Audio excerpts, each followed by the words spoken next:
अब हम आगे पढ़ते हैं दशमलव। दशमलव आपने पहले की क्लासेस में भी पढ़ा होगा।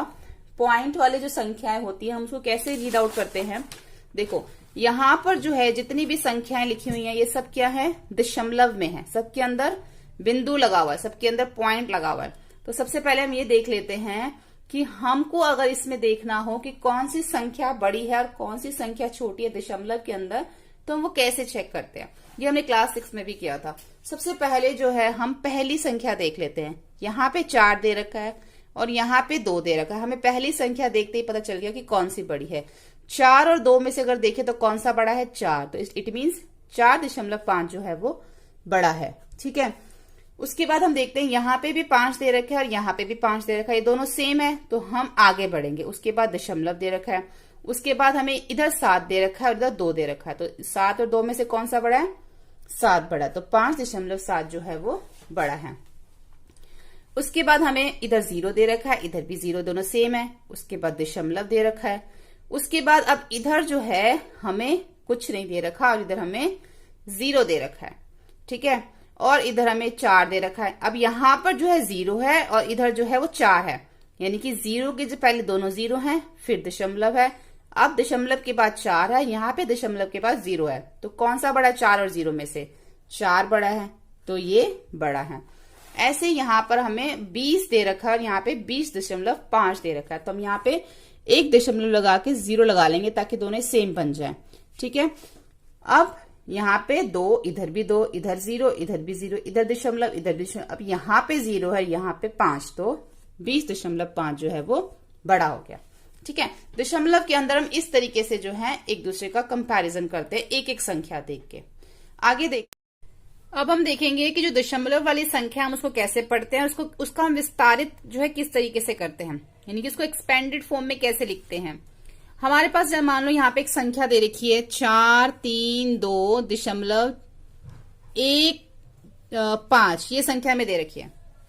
जो दशमलव से बाईं तरफ संख्या होती है उसको हम क्या पढ़ते हैं, इकाई, दहाई, सैकड़ा, यानी कि ये है इकाई, दहाई और सैकड़ा। और दशमलव से जो पहले संख्या होती हैं उसको हम क्या बोलते हैं, दशांश, शतांश और सहस्त्रांश, ये होती हैं। यानी कि ये कौन सी संख्या हमारी, ये हमारी दशांश के स्थान पे है, ये हमारी शतांश के स्थान पे है। ठीक है, तो ये इस तरीके से पहले हम इसको समझ लेंगे कि ये कौन कौन सी संख्या है, कौन से स्थान पर है। उसके बाद ही तभी हम इसका एक्सपेंडेड फॉर्म जो है विस्तारित कर सकेंगे। तो यहाँ पे पूरा टेबल दे रखा है। ये जो दशांश है, दशांश से बाईं तरफ इकाई, दहाई, सैकड़ा शुरू होता है और दशांश के साथ हमारा हमेशा क्या आता है, एक पॉइंट आता है। पॉइंट के बाद हमारा, पॉइंट से पहले हमारा दशांश, फिर उससे पहले हमारा शतांश और उससे पहले जो है वो हमारा सहस्त्रांश आता है। ये आपको ध्यान रखना है कि पॉइंट से पहले हम अलग तरीके से इसको पढ़ते हैं और पॉइंट के बाद इकाई, दहाई, सैकड़ा पढ़ते हैं। अब हमें इसको एक्सपेंडेड फॉर्म में लिखना है।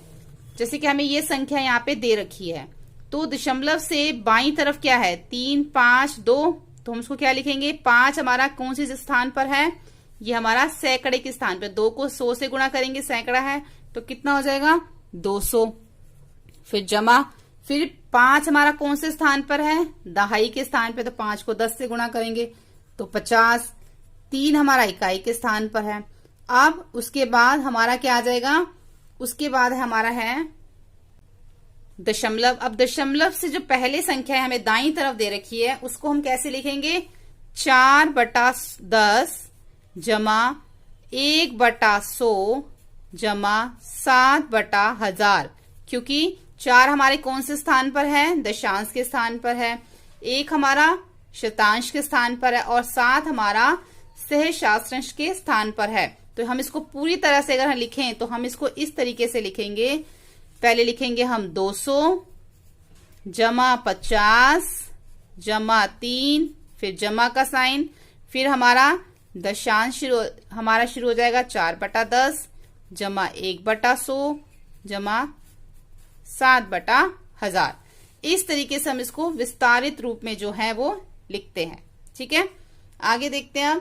अब हम देखेंगे कि जो दशमलव संख्या होती है उसमें योग, व्यवकलन, गुणन और भाग किस तरीके से करते हैं। जैसे अभी तक हमने पहले भिन्न में देखा था कि भिन्न में योग, व्यवकलन, गुणन, भाग कैसे करते हैं। अब हम दशमलव में देखेंगे, हमें इस तरीके से संख्या दे रखी है तो हमने इसका योग करना है। वैसे ये बहुत इजी हो सकता है आपको, ये बहुत इजीली जो आपको पता भी हो इसका। पहले हम एक संख्या को ऊपर लिख लेंगे, ये हमने ऊपर लिख ली। ये चीज ध्यान रखनी है कि हमारा दशमलव के नीचे जो है दशमलव आना चाहिए, ठीक है। अभी दशमलव के नीचे दशमलव आ गया, दशमलव से दाईं तरफ जो संख्या है वो लिख लो और दशमलव से जो बाईं तरफ संख्या है वो लिख लो, फिर इसको आप प्लस कर दो। मेन चीज ये है इसके अंदर दशमलव में कि आपका जो लिखने का जो तरीका है जो बिल्कुल सही होना चाहिए। एक भी संख्या इधर उधर हो गई तो आपका उत्तर जो है वो गलत आएगा। 6, 7, 9, 9 और 5 14 और ये 2, यानी कि 24.76 जो है वो उत्तर आएगा। ऐसे ही इधर है, ये संख्या हम ऊपर लिख लेते हैं 19.36। अब इधर इसमें कोई दशमलव नहीं दे रखा तो हम इसमें जो है इसके बराबर कर लेंगे। दशमलव के बाद 2 संख्या दे रखी है तो हम इसमें भी क्या करेंगे, दशमलव लगा देंगे और यहाँ पे दशमलव के बाद इधर 2 संख्या, उधर भी हम 2 0 लगा देंगे। अब ये क्या हो गया, दोनों एक समान हो गए, एक जैसी संख्याएं हो गई। अब हम इसको लिख सकते हैं दशमलव के दाईं तरफ जो है हमारा 0 0 है और बाईं तरफ 0 और 2 है, फिर इसको आप प्लस कर दो, क्या आ गया 39.36।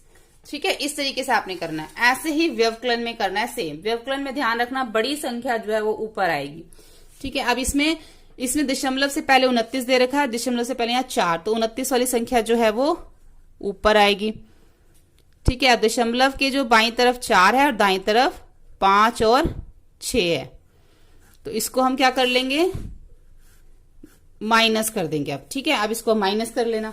ऐसे ही जो है यहां पर हमें दे रखा है 30 में से हमने माइनस करना है 5.56, तो पहले हम क्या करेंगे, ऊपर लिख लेंगे 30।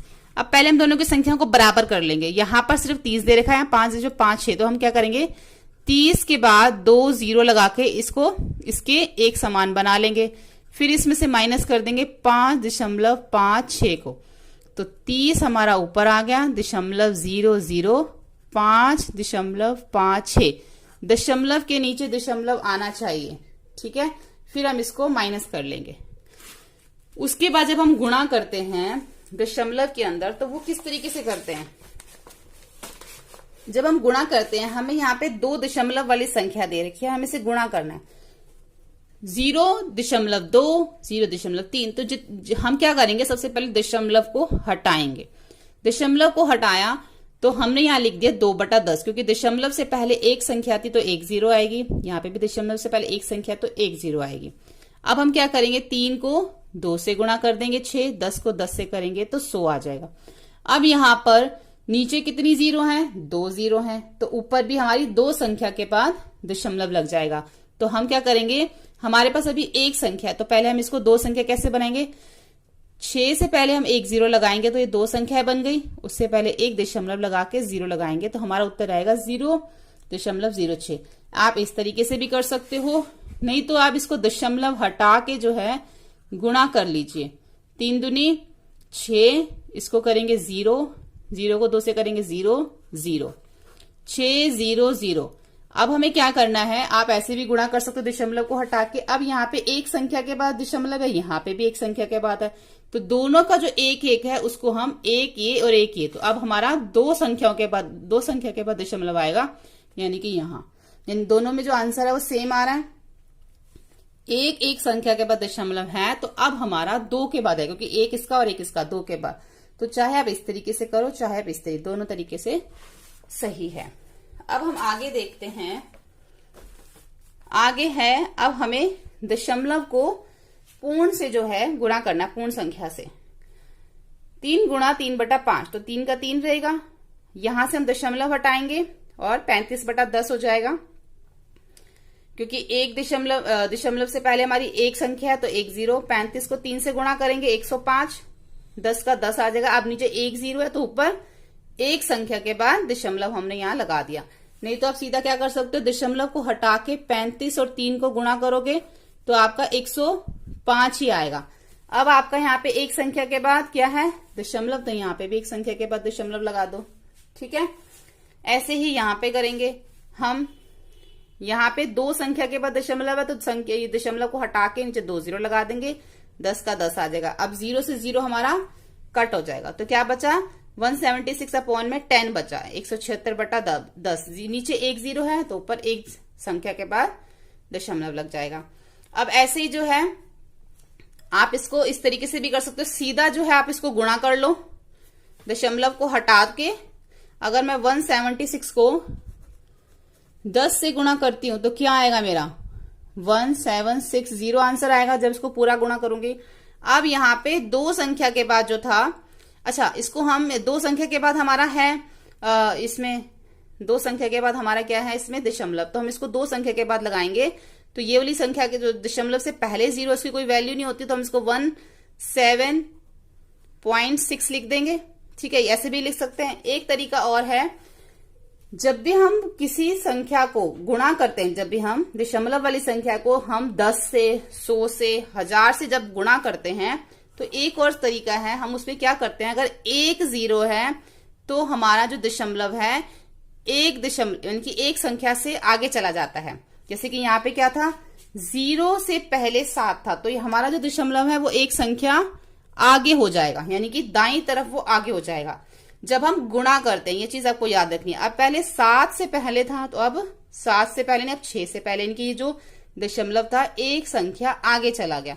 अगर हमारे पास दो जीरो हैं तो हम क्या करते हैं, उसमें हमारा जो दशमलव है वो दो संख्या आगे चला जाएगा। जैसे यहाँ पर अभी दो संख्या आगे चला जाएगा तो कहाँ पहुंच जाएगा, 6 से भी आगे पहुंच जाएगा। तो 6 से आगे कोई भी संख्या नहीं है तो दशमलव हमारा हट ही गया।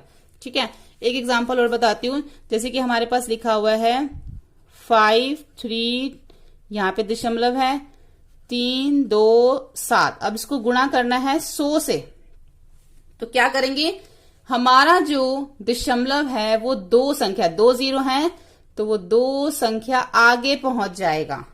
ठीक है, यानी कि बन जाएगा ये 5 3 3 2, यहां पे आ जाएगा और हमारा उत्तर बन जाएगा ये। ठीक है, गुणा में याद रखना जितनी भी जीरो होती है उतना ही दशमलव जो है वो दाईं तरफ आगे बढ़ जाता है, ये गुणा में है। ठीक है, जैसे कि हमने यहाँ पे भी 1.76 को भाग किया, दो तरीके इसमें बताए, मैंने आपको यहाँ पे 3 तरीके बता दिए हैं। तो ये जो दूसरी संख्या है इसको भी हम करके देख लेते हैं। 1.76 को 100 से गुणा करेंगे, यहां से हमने पॉइंट हटाया, दो संख्या है तो दो जीरो, 100 से 100 कट जाएगा तो 176। ऐसे ही हमको 1.76 को 100 से गुणा किया तो दो जीरो, तो दो संख्या जो है वो दाई तरफ बढ़ गया तो दशमलव हमारा हट ही गया। तो दोनों का आंसर सेम आ रहा है हमारा। ठीक है, अब आगे देखते हैं। ये तो हमने देख लिया गुणन, ये हमें पता होना चाहिए कि जब हम दशमलव को नॉर्मल, देखो पूर्ण संख्या से गुणा करोगे तो इजी है, दशमलव को दशमलव से गुणा करोगे वो भी मैंने आपको बताया यहाँ पे कैसे गुणा करना है, वो भी तरीका है। अगर हमें दशमलव को जीरो वाली संख्या से गुणा करना होता है तो हमारा दशमलव जो है वो दाईं तरफ बढ़ जाता है। ये तीनों हो गए। अब हम देख लेते हैं दशमलव के अंदर जब हम भाग करते हैं, जब हमें किसी दशमलव को 10 से 100 से या 1000 से भाग करना होता है तो उस केस में क्या होता है, तो हम लिखेंगे 31.5 को भाग देना है हमने 10 से, तो हम क्या लिखेंगे 31/31.5। अब नीचे एक जीरो है, देखो जब हम गुणा करते थे एक जीरो होता था तो संख्या जो हमारा दशमलव था वो हमारा दाईं तरफ आगे बढ़ता था। अब हमारा जो दशमलव है वो बाईं तरफ आगे बढ़ेगा, एक जीरो है तो एक संख्या आगे हो जाएगा ये ऐसे बाईं तरफ। अब क्या बन जाएगा ये 3.15। ठीक है, ये हमने इसको भाग कर दिया। अब हमारे पास यहाँ पे 100 से भाग करना है, इनकी दो जीरो हैं, दो जीरो हैं, नीचे दो जीरो हैं, यानी कि 31.5 को भाग करेंगे बटा करके, नहीं दो जीरो हैं तो दशमलव हमारा बाईं तरफ दो संख्या आगे बढ़ जाएगा। जब हमारा ये 31 से यानी कि दो संख्या आगे बढ़ जाएगा तो दो संख्या आगे बढ़ गया तो क्या आ गया, पॉइंट यहां आ गया, उससे पहले जीरो आ गया।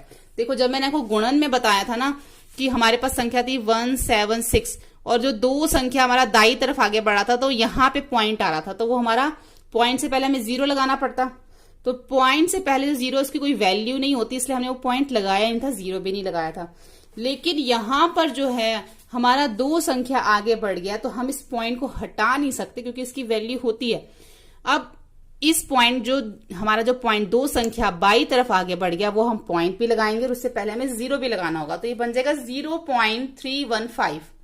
ठीक है, ये तो हमने जीरो से और 100 से, ऐसे अगर हमें 1000 से करना पड़े, मान लो हमें संख्या दे रखी है 7, 4, यहाँ पे दशमलव है और यहाँ पे हमने लिख लिया 3, ठीक है। यहाँ पे एक संख्या और लिख लेते हैं 4।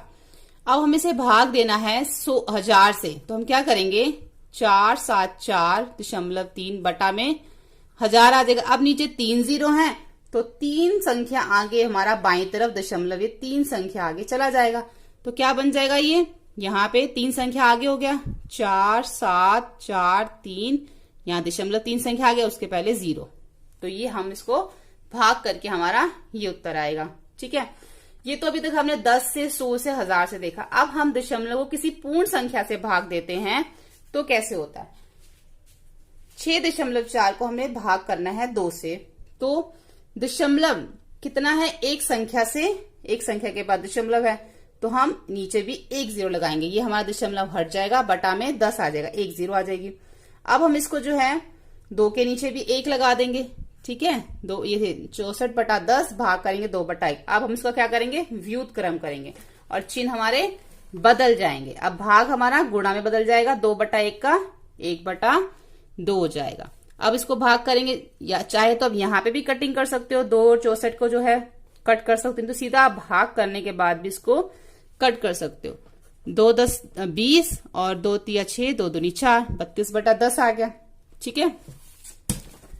ऐसे ही यहां पर जो है हमें 12.96 को भाग करना है 4 से, दशमलव हमारा हट जाएगा, दशमलव से पहले 2 संख्या है तो 2 0। अब हम इसको जो है क्या आ जाएगा, इसका नीचे 1 आ जाएगा, 4 बटा 1 हो गया। इसका व्युत क्रम करेंगे, चिन्ह बदल जाएंगे, गुणा 4 बटा 1 का 1 बटा 4 हो जाएगा, गुणा कर देंगे तो क्या आ जाएगा हमारा, ये पहले इसको कटिंग कर लेंगे, 4 एकम 4, 4 3 12, 4 दूनी 8, 4 चौक 16, तो 324 बटा 100 आ गया। अब नीचे 100 दे रखा है, यानी कि नीचे 2 0 है तो ऊपर हम 2 संख्या के बाद दशमलव लगा देंगे तो हमारा उत्तर आ जाएगा, ठीक है। अब हम दशमलव को दशमलव से भाग करेंगे, ठीक है।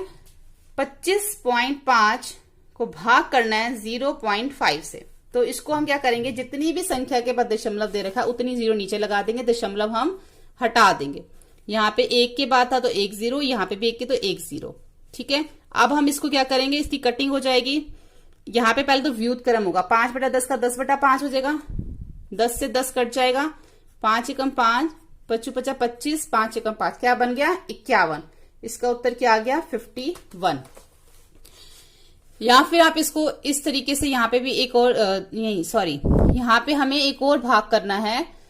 यहाँ पे भी हम पहले दशमलव हटा लेंगे और नीचे 10, यहाँ पे भी दशमलव हटा लेंगे, नीचे 10। एक संख्या के बाद है तो 1 0, 2 संख्या होंगी तो 2 0, 3 संख्या होंगी तो 3 0 लगाना आप, ठीक है। उसके बाद यहाँ पे हमने इसका व्युत क्रम कर दिया, 15 बटा 10 का 10 बटा 15, 10 से 10 कट गया, ठीक है। अब इसको हम 15 के टेबल से जो है कट कर लेंगे, 15 एकम 15, 15 एकम 15 और इसमें से क्या बचेगा 7, 15 तो ये 5 पे जाएगा 75, तो क्या आ जाएगा आंसर 15, ठीक है। तो इस तरीके से हम दशमलव में हमने क्या देखा कि हम योग, व्यवकलन, गुणन और भाग किस तरीके से